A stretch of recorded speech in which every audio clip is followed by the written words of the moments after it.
Merci d'être avec nous sur LCI. Vous êtes toujours dans Ne plaisante pas avec l'info. Et on va parler d'international maintenant avec ce nouvel ultimatum de Donald Trump à Vladimir Poutine. Le président américain donne, je cite, entre 10 et 12 jours au président russe pour accepter un cessez-le-feu en Ukraine. Écoutez le président américain hier. Nous allons établir une nouvelle date butoir de 10 à 12 jours à partir d'aujourd'hui. Il n'y a pas de raison d'attendre. C'était 50 jours avant, je voulais être généreux, mais la situation ne s'améliore pas.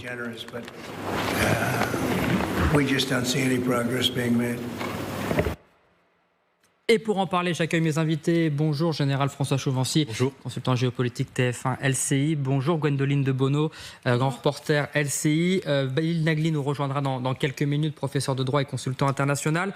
D'abord, sur cette nouvelle phase de Donald Trump, on a l'impression que c'est un énième ultimatum depuis plusieurs semaines.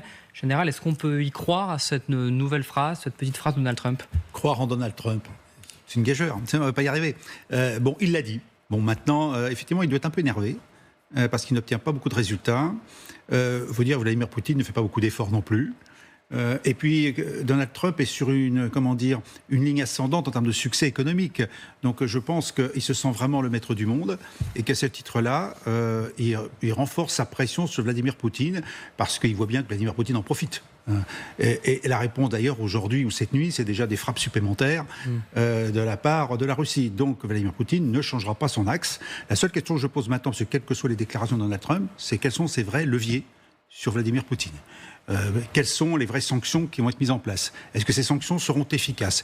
Et c'est là que je m'interroge un petit peu sur les capacités réelles des États-Unis aujourd'hui. Alors on pourrait d'ailleurs réfléchir sur la question du pétrole, puisque l'accord qui a eu lieu au détriment de l'Europe sur notamment le gaz liquéfié, peut-être que justement, comme on va acheter plus aux États-Unis, peut-être qu'on aura moins envie d'acheter à la Russie, puisqu'il y a encore des approvisionnements russes en gaz liquéfié. Donc c'est peut-être aussi un des leviers potentiels. Voilà où on en est aujourd'hui. Alors on reviendra sur les leviers dans un instant, mais d'abord sur ce changement de ton de la part de Donald Trump. Gwendoline, est-ce que pour vous, c'est un réel changement de paradigme pour Washington ou est-ce que c'est un énième rebondissement dans cette affaire ? Non, d'ailleurs, ce qui est intéressant, c'est de voir la réaction des Ukrainiens avec qui je parle. Personne en Ukraine, il faut être très clair là-dessus, ne retient son souffle parce que justement, tout le monde s'est accueilli très positivement. Le président Volodymyr Zelensky a remercié Donald Trump, mais tout le monde sait d'abord que Donald Trump peut changer d'avis assez rapidement et nous y a habitués.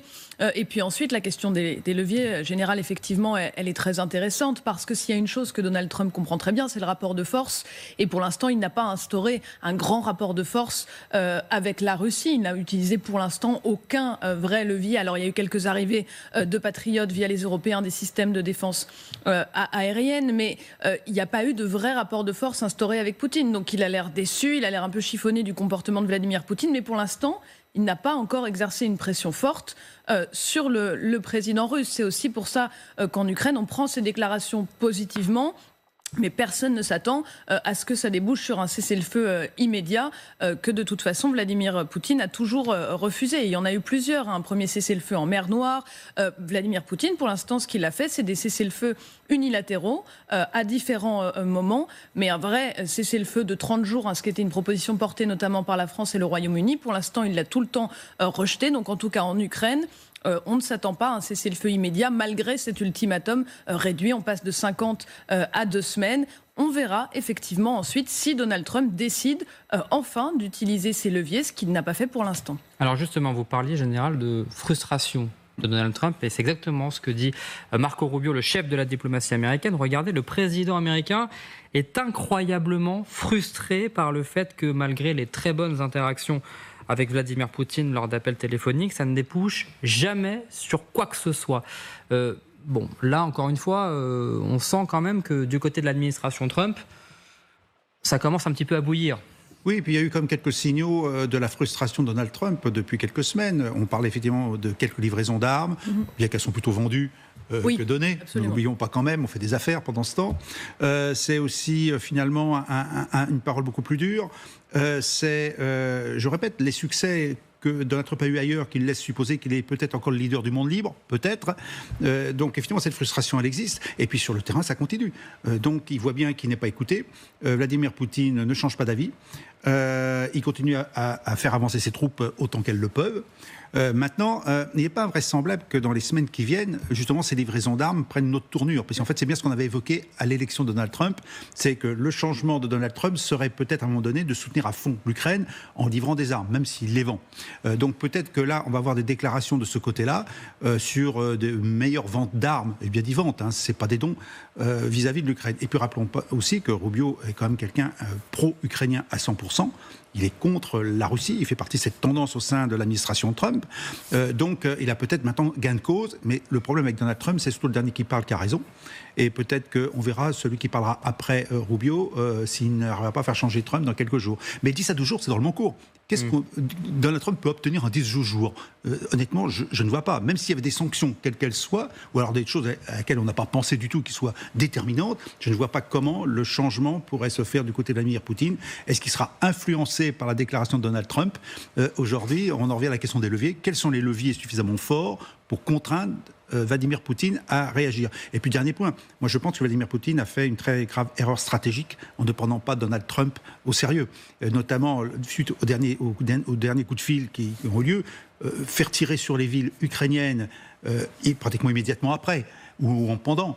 Ça prouve bien qu'il n'a pas pris Donald Trump au sérieux. Et peut-être que c'est une erreur stratégique en termes de géopolitique. Oui, d'ailleurs, Donald Trump avait parlé de ça en parlant de sa femme. Il avait dit, voilà, je suis rentré chez moi et j'ai dit à Mélania, on a eu une très bonne conversation avec Vladimir Poutine, et Mélania me répond, ah oui, vous avez une très bonne conversation, mais enfin, il vient quand même de bombarder un hôpital. Et je pense qu'il ne faut pas sous-estimer non plus la sphère personnelle de Donald Trump, qui n'a pas particulièrement envie d'être pris pour un idiot au sein de son entourage. On comprend quand même que c'est un président qui a un très gros ego. Donc ça compte aussi, et c'est effectivement sans doute une erreur de Vladimir Poutine. Et en Russie, on commence aussi à réfléchir. Je pense que Vladimir Poutine ne veut pas pour l'instant terminer cette guerre, mais c'est pas pour ça qu'il n'y a pas de discussion là-dessus à l'intérieur de la Russie. Il y a tout un tas de questions sur, par exemple, comment on va réintégrer les vétérans, ce qui est une question majeure aujourd'hui en Russie, hein, qui est absolument pas réglée. La Russie est très clairement à l'offensive sur le front, et c'est elle qui a la dynamique, mais elle a des problèmes. Il y a 50% de ses munitions aujourd'hui qui viennent de Corée du Nord, il y a des stocks qui s'épuisent, il y a une économie qui est difficile, qui est une économie de guerre, mais avec un manque de main-d'œuvre. On a vu les Ukrainiens ont des capacités de plus en plus importantes pour mener des opérations en Russie.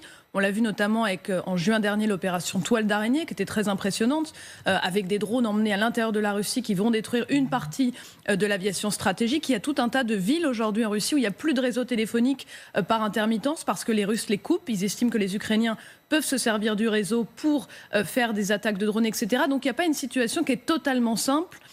Et où, à mon avis, on peut totalement négliger la pression américaine si elle arrive en ce moment. La pression américaine, elle peut faire plier Vladimir Poutine, vous pensez, général? Ou en tous les cas, juste au moins cette situation, effectivement, de l'économie russe et même stratégique russe, effectivement, Gwendoline en parlait, ces frappes en Russie. Hier, encore une fois, c'était un aéroport qui a été visé et ça a bloqué une partie de la flotte russe, civile, bien sûr, mais ça a bloqué. Enfin, Vladimir Poutine, peut-être qu'il peut entendre aussi Il peut, mais nous sommes on parle de 10-12 jours. Le problème, sur 50 jours, 2 mois, 3 mois, je dirais qu'on peut avoir des effets sur la décision, la volonté de Vladimir Poutine. Mais aujourd'hui, il est dans sa logique de guerre, je dirais. C'est un petit peu, je dirais, la problématique des dictateurs ou des autoritaires. Quand ils sont lancés dans une guerre, ils ne savent pas s'arrêter. Et en fait, il y avait des opportunités, quand Donald Trump l'a proposé à un moment donné, de s'arrêter et se mettre autour de la table de négociation. Ça, Vladimir Poutine, il est dans sa logique de guerre, terme qu'on utilisait dans le passé. Donc il continue. Il ne se rend pas compte qu'il y a peut-être au moins des signaux orange, des fois qui soient rouges, qui pourraient quand même le perturber avec tout ce qu'on vient d'évoquer effectivement sur la situation en Russie. Mais je persiste ici en disant que 10-12 jours, pour moi, ça ne veut rien dire. Et qu'on est sur une durée plus longue. Alors, est-ce que c'est un alibi pour Donald Trump pour dire oui, je fais quelque chose en donnant un ultimatum, en exprimant ma volonté? Le problème, c'est que si dans 10 ou 12 jours, il n'y a rien, qu'est-ce qui va se passer? Et là, j'avoue que je ne vois pas trop ce que les États-Unis pourront imposer à Vladimir Poutine, quelles que soient les sanctions. Ce n'est pas la lutte contre la flotte fantôme qui changera grand-chose, sauf si la marine américaine commence à intercepter des navires qui transportent du pétrole. Mais là, on est dans une situation de guerre. Donc, est-ce que les États-Unis sont prêts à aller en guerre contre la Russie? Je n'y crois pas. Donc, on revient à des sanctions économiques plutôt simples, des interdictions de séjourner sur le territoire américain pour certaines personnalités. Mais je vois mal comment Vladimir Poutine pourrait être sensible à des arguments de sanctions de la part de Donald Trump. Et ben justement, Général, je vais poser la question à Belik Nabli. Bonjour, vous êtes professeur de droit et consultant international au cabinet Lysias. Justement, quelle menace de Donald Trump? Parce que 10 à 12 jours, effectivement, on se pose la question de ce qu'il peut faire. Alors lui, il évoque des droits de douane, des droits de douane secondaires aussi sur des pays qui consomment russes, en tout cas, on parle de pétrole, on parle de gaz. Qu'est-ce qu'on peut attendre justement de cette menace qui serait peut-être mise à l'exécution de la part de Trump? Moi, je dirais que la question, elle devrait être posée d'abord et avant tout au président Trump. Moi, ce qui me surprend, c'est qu'il se met dans des postures où forcément il se retrouve en situation de faiblesse, parce qu'il ne peut pas décider à la place du président russe, premièrement. Deuxièmement, c'est pas la première fois qu'il dresse un calendrier, qu'il s'avance, qu'il s'engage même. Rappelez-vous, durant la campagne présidentielle elle-même, il avait déjà parlé de sa capacité à résoudre le conflit russo-ukrainien en 24 heures, si mes souvenirs sont bons. Depuis son élection, on ne peut pas dire qu'il ait fait la démonstration de cette capacité à trouver une solution même partielle ou voire définitive à ce conflit. Donc cette manière de prendre autant de risques politiques et diplomatiques de sa part, je ne me l'explique pas. Après un certain nombre de mois déjà d'exercice du pouvoir, parce que, in fine, c'est lui qui se retrouve en position de faiblesse. Vladimir Poutine, lui, ne s'est jamais engagé vis-à-vis du président Trump, même s'il a toujours affiché également une relation plutôt amicale. Il ne s'est jamais engagé, et donc on ne s'explique pas cette manière de faire, où finalement il a tout à perdre et pas grand-chose à gagner, dans la mesure où Vladimir Poutine, lui, a quand même un élément structurant dans sa stratégie, c'est précisément le temps. Le temps joue en faveur de la Russie dans la guerre face à l'Ukraine, du point de vue tant militaire que diplomatique. Donc lui, 10-12 jours, ça n'a aucun sens du point de vue de Vladimir Poutine. Donc je ne m'explique pas cette stratégie américaine. Gwendoline, effectivement, Vladimir Poutine n'a pas intérêt là à réagir demain, aujourd'hui, sur cet accord, sur le terrain militaire. Il est en position de force aujourd'hui ou... Sur le terrain militaire, il est, en tout cas, les troupes russes sont clairement, c'est elles qui ont la dynamique en leur faveur. Hein. On le voit, le front, les troupes russes grignotent de plus en plus le front. Une ville comme Zaporizhzhia, par exemple, qui est intéressante à regarder. Eh bien, cette ville, elle va être peut-être bientôt à portée d'artillerie russe, ce qui n'a jamais été le cas jusqu'à aujourd'hui. Bon, la ville de Pokrovsk, les Ukrainiens la défendent bien, hein, parce qu'on l'a annoncé, 2-3 jours de tombée depuis quelques mois. Mais c'est vrai qu'on voit quand même qu'ils se rapprochent. Donc là, pour l'instant, les Ukrainiens sur le front, ils défendent. Ils défendent plutôt correctement, mais c'est sûr qu'ils perdent des bouts de territoire. Et l'inquiétude pour les Ukrainiens, eh bien, c'est de ne pas s'effondrer. Et ça, c'est vraiment un point capital. Ce qu'il faut comprendre aussi, et là où il y a un levier américain, c'est que les Ukrainiens, ils ont des capacités de production qui sont importantes aujourd'hui.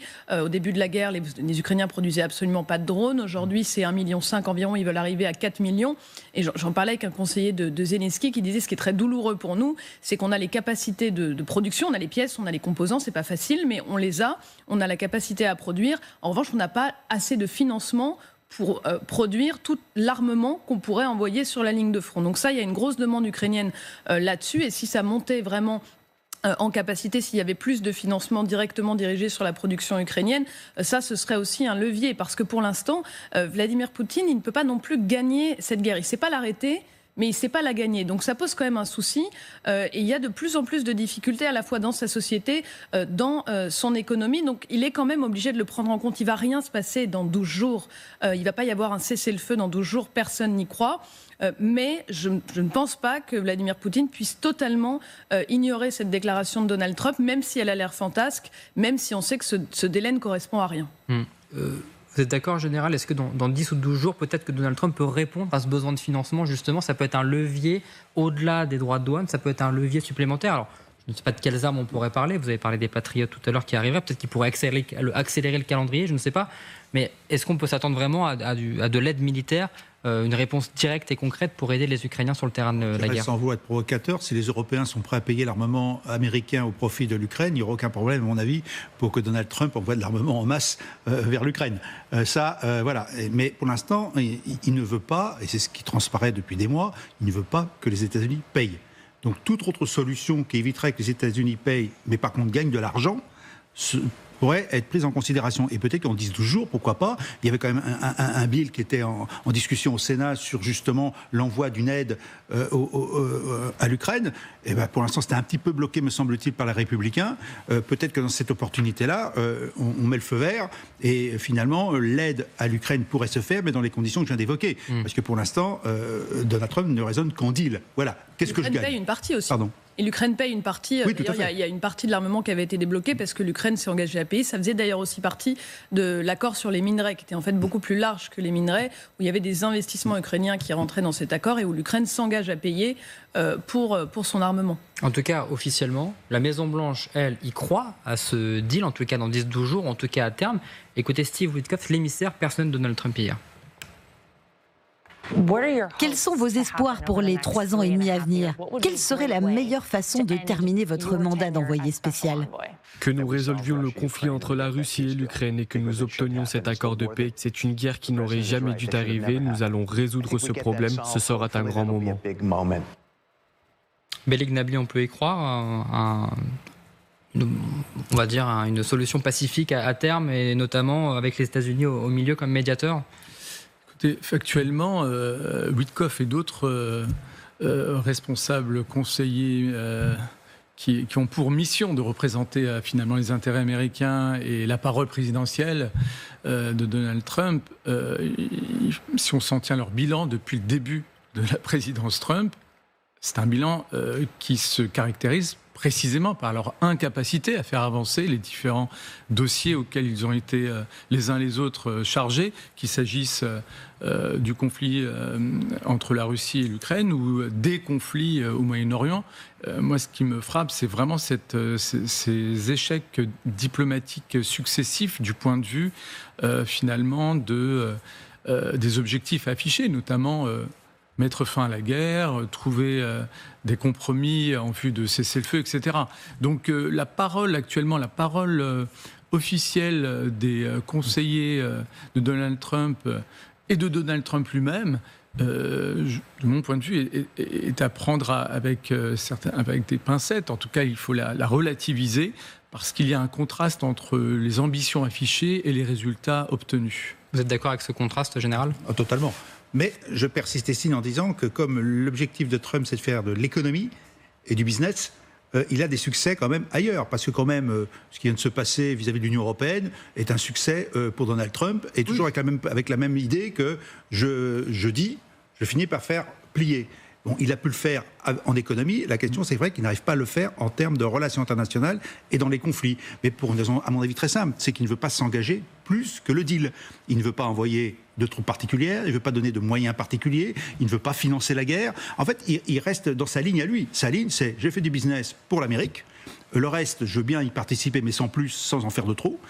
Et les autres doivent trouver de la solution. Et c'est ça un petit peu le problème. Et je pense que les moyens, s'ils n'y trouvent pas un intérêt propre pour les États-Unis, ça n'ira pas plus loin qu'aujourd'hui, ce qu'il vient d'expliquer, 10 à 12 jours. Et après, et je repose ma question, on fait quoi ?